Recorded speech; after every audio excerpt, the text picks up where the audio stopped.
Hello प्यारे बच्चों, welcome back to my channel Chanderi tuition classes में आपका बहुत बहुत स्वागत और वेलकम है। तो आज हम यहाँ पर पढ़ने वाले हैं कक्षा 4 की हिंदी आपकी पर्यावरण की किताब। उसका चैप्टर नंबर आज हम पढ़ने वाले हैं 8वां हमारा चैप्टर नंबर है। और उस 8 चैप्टर का नाम क्या है? नानी के घर तक। ठीक है, हम ये 3 चैप्टर पढ़ चुके हैं, मतलब 2 चैप्टर पढ़ चुके हैं। एक सबसे पहले हमने पढ़ा था ओमना का सफ़र। तो ओमना का सफ़र ही अभी चल रहा है और चैप्टर में 3 भागों में बांट दिए हैं। पहला चैप्टर हमने ओमना का सफ़र पढ़ा, उसके बाद हमने दूसरा पार्ट पढ़ा खिड़की से, जो 17 मई का था। अब हम जो पढ़ने वाले हैं ओमना का सफ़र है। ये अभी हमने 16 वाला स्टार्टिंग में पढ़ा था, फिर 17 मई का पढ़ा इससे पहली वाली में, और हम पढ़ रहे हैं कौन सा 18 मई का। वो जो किताब लिख रही थी 2 सहेली थी, मैंने बताया था। अगर आपने पुरानी वीडियो नहीं देखी तो पुरानी वीडियो जाकर देख लें, जिससे आपको क्लियर हो जाए। चलिए हम यहाँ वीडियो को स्टार्ट कर लेते हैं। क्या लिखा है? ट्रेन के लंबे सफ़र के बाद हम देर रात कोट्टयम पहुँचे। बड़ी अम्मा का घर स्टेशन से बहुत दूर नहीं है। स्टेशन से हमने 2 ऑटो रिक्शा किए और बड़ी अम्मा के घर पहुँचे। मुझे इतनी नींद आ रही थी, मैं नहाकर कुछ खाए पिए बिना ही सो गई। अभी मैं सोई ही थी कि अम्मा ने जगा दिया। फिर हम तैयार हुए, अपना सामान उठाया और बस अड्डे के लिए निकल पड़े। अब बड़ी अम्मा का पूरा परिवार भी हमारे साथ था। हम 10 लोग थे और बहुत सारा सामान भी था। अप्पा ने कंडक्टर से सभी के लिए टिकट खरीदे और हम बस में चढ़ गए। हमें बैठने की सीट मिल गई, पर बाद में बस में इतने लोग भी चढ़ गए कि बस ठसाठस भर गई। दोनों लोगों की सीट पर 4-4 लोगों को बैठाना पड़ा। कुछ लोगों को हमने भी अपनी सीटें पर बिठा लिया। काफ़ी लंबा सफ़र था। बस जब आखिरी स्टॉप पर रुकी तब तक मेरे पैर अकड़े गए थे, मुझे खड़ा भी नहीं हुआ जा रहा था। मैं खुशी थी कि आखिरकार हम अम्मा के गांव पहुंच ही गए, पर नहीं, सफ़र अभी भी बाकी था। बस ने हमें जहां उतारा वहां एक तरफ पानी ही पानी था। अम्मा ने दूर पानी के पार इशारा किया जहां अम्मा का घर था और कहा, वो देखो, हमें वहां पहुंचना है। पर हम यहाँ कैसे पहुंचेंगे? मैंने सोचा। अभी मैं यह सोच ही रही थी कि पानी के पार कैसे जाएंगे कि तभी एक बड़ी सी नाव किनारे पर रुकी। अम्मा बोली, लो, फेरी आ गई। फेरी में से बहुत सारे लोग उतरे। स्कूल के बच्चे, औरतें, आदमी सभी अपना अपना सामान लिए थे। अम्मा ने बताया कि वहाँ पर पानी के दूसरी तरफ जाने के लिए केवल फेरी का इस्तेमाल होता है। किसका होता है? फेरी का इस्तेमाल होता है। जैसे ही फेरी खाली हुई, चढ़ने वालों की भीड़ लग गई। सभी को चढ़ने से पहले किराया भरना था। देखते ही देखते फेरी भर गई और पानी में चल पड़ी। मैं तो रेलिंग के पास ही खड़ी आसपास देखती रही। फेरी तेजी से पानी पर फिसल रही थी, जिससे आसपास का पानी उछल रहा था। किनारे पर नारियल के पेड़ कतार में लगे थे। वहीं किनारे पर कहीं लोग नहा रहे थे और कहीं मछली पकड़ रहे थे। कुछ लोग कपड़े भी धो रहे थे। सूरज ढलने से पहले ही फेरी अपने ठिकाने टापू पर पहुंच गई और हम भी पहुंच गए अम्मा के घर। इतने लंबे पर मज़ेदार सफ़र के बाद अम्मा ने उसके बाद अभी सफ़र पे पहुंच गई, मतलब इनको जहां जाना था वहां इनका एंड हो गया। अब क्वेश्चन आता है यहाँ पर कि ओमना ट्रेन से उतरने के बाद कई वाहनों में बैठी। क्या तुम्हें उनके नाम याद हैं? बताओ किस किस में बैठी। ट्रेन से उतरी तो उसने ऑटो रिक्शा पकड़ा। क्या पकड़ा? ऑटो रिक्शा पकड़ा, है ना। ऑटो रिक्शा पकड़ा। ऑटो रिक्शा के बाद उसने बस पकड़ी। क्या पकड़ी? उसने बस पकड़ी। बस के बाद उसने नाव पकड़ी और वो टापू पे पहुंच गई। ठीक है, फिर उसके बाद क्वेश्चन आता है कि तुम किन किन वाहनों में बैठे हो। तुम किन किन वाहनों में बैठे हो? तो अब आप किस किस में बैठे हो? जैसे कि कार में, है ना, बस में, मेट्रो में अगर बैठे हो आप तो मेट्रो लिख दो, है ना, रेलगाड़ी में लिख दो, और अगर बैलगाड़ी में बैठे हो तो बैलगाड़ी लिख दो, है ना, बैलगाड़ी लिख दो, है ना, बैलगाड़ी लिख दो। टांगा लिख दो। क्या लिख दो? टांगा लिख दो। टांगे के बाद क्या लिख दो? अगर हवाई जहाज ज़्यादा ही अगर आप बैठे हो तो हवाई जहाज लिख दो, है ना, हवाई जहाज लिख दो, है ना। तथा नाव भी लिख सकते हो आप, नाव में, है ना। और भी अगर आप किस में बैठे हो तो उसका भी लिख सकते हो। फिर नेक्स्ट क्वेश्चन आता है यहाँ पर आपका, तुम्हें सबसे ज़्यादा मज़ा किस वाहन में सफ़र करने में आया और क्यों? आपने इतने सारे जो नाम बताए हैं, आपको सबसे ज़्यादा किस में सफ़र में मज़ा आया? हवाई जहाज़ में आया अगर आप बैठे हो तो, अगर आप रेल में बैठे तो रेल में आया। तो मुझे तो सबसे ज़्यादा मज़ा आया है किस में? रेल में। मुझे मज़ा आया किस में आया? रेल, है ना, मतलब कि रेलगाड़ी जिसको कहते हैं रेलगाड़ी, इसमें बहुत मज़ा आता है। ठीक, फिर आता है कि ओमना अहमदाबाद से 16 मई को चली थी। अब अम्मा के घर पहुंचने में उसे कितने घंटे लगे? घंटे कितने लगे? उसको दिन ही 3 दिन लगे, है ना, 3 दिन लगे ना, 3 दिन मतलब तीसरा दिन जो 18 तारीख 16 को चली, 17 को, है ना, फिर अब 16 को और 17 को भी कम चली, तो टोटल मिलाकर उसके कितने 54 घंटे के आसपास लगे। तो यहाँ पर लिख लो 54 घंटे लगे। कितने लगे? 54 घंटे। क्या तुम कभी लंबे सफ़र पर गए हो? कहाँ गए थे आपको बताना है। अगर आप लंबे सफ़र पर गए थे तो आप कहाँ गए थे, तो आपको लिख देना, जैसे कि हाँ हाँ मैं गया था। कहाँ गया था? मैं कहाँ गए थे? मुंबई। मुंबई लिख लो, मुंबई, मुंबई गए थे हम। अगर आप कहाँ पे गए थे आप लिख देना अपने हिसाब से।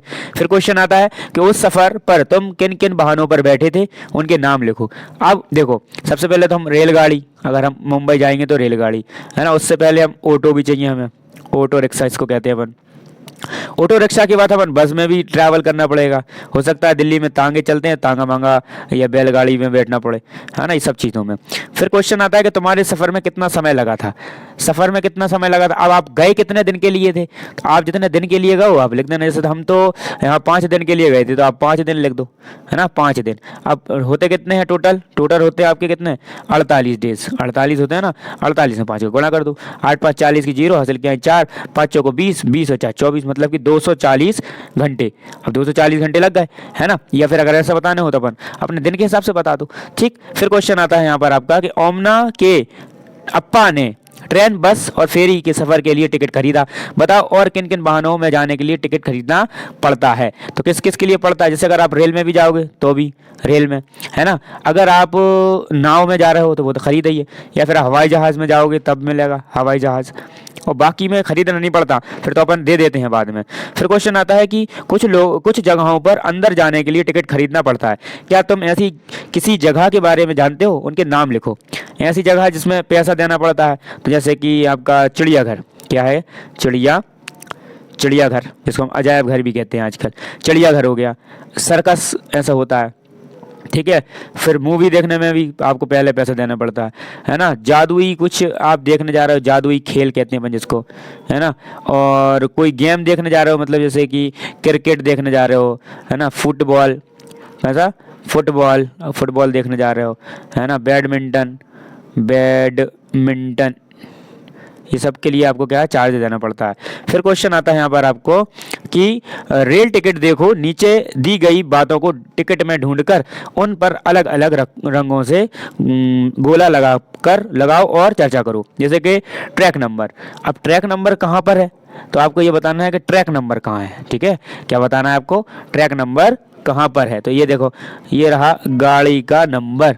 कहाँ रहा? ट्रेन का। इसमें क्वेश्चन है, पहला क्वेश्चन है ट्रेन का नंबर, ठीक है। तो ट्रेन का नंबर देखो, ये रहा ट्रेन का नंबर दिख रहा है, कितना है? 9037। तो यहाँ लिख देना, क्या लिख देना? 9037 लिख देना।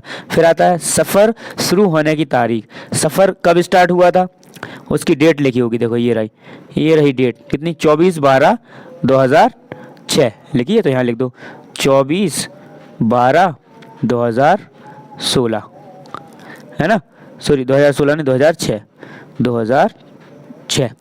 ठीक है। ये ना डेट 24/12/2000। अब उसके बाद आता है कि बर्थ पर डिब्बे नंबर, है ना। डिब्बे नंबर कहाँ लिखे हैं? डिब्बे नंबर आपके, तो उनको देखना पड़ेगा आपको कहाँ पर हैं डिब्बे नंबर। ये रहा सीट नंबर हैगा, सीट नंबर 21, 23 तो यहाँ पर लिखे डिब्बे नंबर 21, 23 और 22, ये नंबर है। फिर आता किराया। किराया कितने रुपए का है बताओ। तो किराया ये रहा नगद कुल रुपए कितने हैं? 25 और 78, ये 25-78 मतलब कि 2578 रुपये के हो गए जी। फिर दूरी किलोमीटर, तो किलोमीटर देखो कहाँ लिखा है, ये रहा 643 किलोमीटर। कितनी? 643 किलोमीटर, ठीक है। इस टाइप से हमने भर दिया टिकट को देख के। फिर आता है तुम टिकट देखकर और क्या क्या बातें पता लगा सकते हो। और क्या पता लगा सकते हो? आप पियान नंबर लगा सकते हो, कोच का नंबर, है ना, कहाँ पर जाने पहुंचने वाले हो, स्टेशन कब शुरू होगा, ये भी हम क्या कर सकते हैं? पता लगा सकते हैं। फिर आता है रेलवे टाइम टेबल से हमें बहुत सी जानकारी मिलती हैं, जैसे ट्रेन किस स्टेशन पर किस समय पहुंचेगी, किस समय स्टेशन छोड़ेगी, कितनी दूरी तय करेगी आदि। हम किसी भी रेलवे स्टेशन से रेलवे टाइम टेबल खरीद सकते हैं। ओमना ने जिस ट्रेन में सफ़र किया उसके टाइम टेबल का कुछ अंश देखो, समझो और नीचे दिए गए प्रश्नों के उत्तर दो। जैसे ये लिखा है कि 16,000 335 किलोमीटर गांधीधाम नगरकोल एक्सप्रेस का टाइम टेबल दिया गया। गांधीधाम से स्टार्ट होगी, पहुंचेगी कब, छोड़ने वाले स्थान 5:15 पे छोड़ देती है ना। कितनी दूरी तय करेगी ये, तो जितने भी यहाँ पर नगरकोल तक जाएगी तो 2649 दूरी तय कर लेगी ये। अब आता है कि तालिका में उन सभी स्टेशनों के नाम पर गोला लगाओ, किस पर गोला लगाओ जिनका नाम ओमना की डायरी में आया। ठीक है, अब हमें उस पर गोला लगाने हैं इसमें से। तो पहले का क्वेश्चन क्या क्या नाम आया था, तो हमने उसमें पढ़ा था तो गांधीधाम नाम था, उसमें था गांधीधाम। फिर हमने पढ़ा था तो अहमदाबाद से तो वे निकली थी, कहाँ से निकली थी, अहमदाबाद से, तो अहमदाबाद का नाम आ गया। फिर बलसाड़ पहुंच गई थी तो बलसाड़ स्टेशन पे पहुंच गई थी। फिर आ गया था ये केजी खेड़ के सॉरी कोजी खेड़, फिर आ गया था कोट्याम, ये बस यही लास्ट तक इनके थे और तो थे नहीं कुछ। ठीक है, हमने क्वेश्चन इन पे हो गया। दूसरा क्वेश्चन आता है हमारा, क्या ये लिखा है कि ट्रेन किस स्टेशन से चली थी, तो किस स्टेशन से चली थी, तो अहमदाबाद से चली थी। कहाँ से, सॉरी गांधीधाम से चली थी। ठीक है, फिर आता है कि ट्रेन अहमदाबाद स्टेशन में कितनी देर रुकी थी, तो हमने पढ़ा था ना 20 मिनट रुकी थी, पानी नहीं भर पाया था उन्होंने, 20 मिनट, कितने मिनट, 20 मिनट रुकी।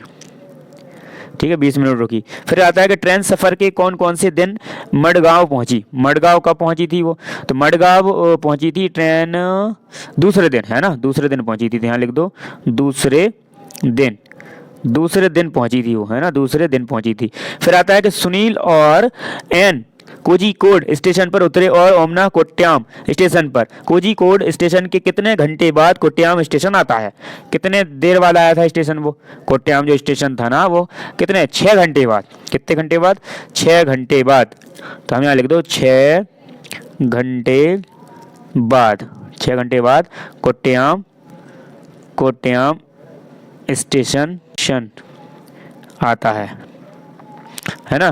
फिर उसके बाद आता है क्वेश्चन कि ट्रेन ने शुरू के स्टेशन से अंत तक कितने किलोमीटर का सफर किया, तो वो लिखा है ना 2649 किलोमीटर का सफर किया। फिर आता है कि ओमना ने ट्रेन से कितने किलोमीटर का सफर पूरा किया, ओमना ने कितना किया, तो उसने किया 2418 किलोमीटर का सफर उसने तय किया ट्रेन से। क्या तुम एक डायरी रखना पसंद करोगे, एक डायरी या कॉपी ले लो। डायरी में रोज किसी एक सप्ताह तक किसी खास बातें और उनके बारे में अपने विचार लिखो। अपनी और अपने दोस्तों की डायरी मिलकर पढ़ो। ठीक है, आपको ऐसा करना है। तो आई होप ये वीडियो आपको बहुत अच्छा लगा होगा, क्योंकि मैंने बहुत आसानी से इसीलिए आपको ये समझा दिया। आपको बहुत ही मज़ा आया होगा क्योंकि हमने बहुत डिटेल से इसको पढ़ा। और अगर आप चैनल पर नए हैं तो चैनल को सब्सक्राइब करके बेल आइकन को प्रेस कर लें। ठीक है, और अगर आप क्लास 1, क्लास 2, क्लास 3 और क्लास 4 की जो किताबें पढ़ना चाहते हैं फ्री ऑफ कॉस्ट, तो मेरे इस चैनल को सब्सक्राइब करें, अपने दोस्तों से बोलें सब्सक्राइब करें चैनल को, अपने एक दोस्त को ज़रूर शेयर करें। मैं 9th का और 10th का मैथ भी यहाँ पर पढ़ा रहा हूँ, तो आप मुझसे जुड़ें, क्योंकि आपका फर्स्ट क्लास से लेके 10th, 11th, 12th तक आपका साथ और मेरा साथ बना रहे तो आप बहुत ही आगे बढ़ पाएंगे और ज़्यादा बढ़ पाएंगे आप जिससे मेहनत कर रहे हैं। थैंक्स फॉर वॉचिंग, मिलते हैं नेक्स्ट वीडियो में।